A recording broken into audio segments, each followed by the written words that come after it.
Hi friends जय जगन्नाथ मो मौसुमी स्वागत करुँ मोर छोटिया न्यू मिलक को मन भी आपण मैंने समस्ते भलरे थे देन मु भी भलरे अच्छे। तो चलते स्टार्ट करवा आजिकार ब्लॉग को। आज सकाल सकाल आम घरे मो बापा गैस आनी कहीं बहुत दिन है आम घरे गैस नाला। तो माने राजार खाଇବା तैयारी करने बहुत असुविधा होता ठीक टाइम रे करके पार नी। तो गैस प्रॉब्लम होता। तो आज सकाल सकाल बाबा गैस आनी तो देखु देखु मु धीरे धीरे यहाँ को गैस टाक लगेदेली। यार भितर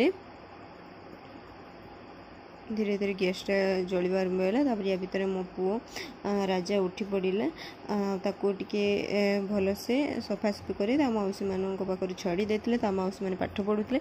मौसी मान पाठ बही छिंडी देव बोली किसी खेलना देते जहाँफल से खेलना से बसिक खेल।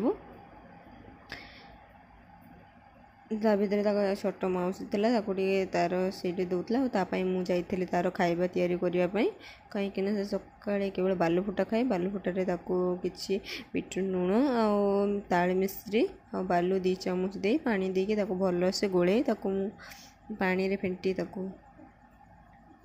तैयारी करे। गैस झाड़ा क्लीयर हुए ये खाଇବା फल मुझे प्रोडक्ट सबुदिन सका दिए। तार भर से कांदुला मौसी बोलाऊला। तो जदि आप ब्लॉगटा भल थाए देन आप लाइक सब्सक्राइब कमेंट करने को जमार भूलें। तो टाटा बाय बाय।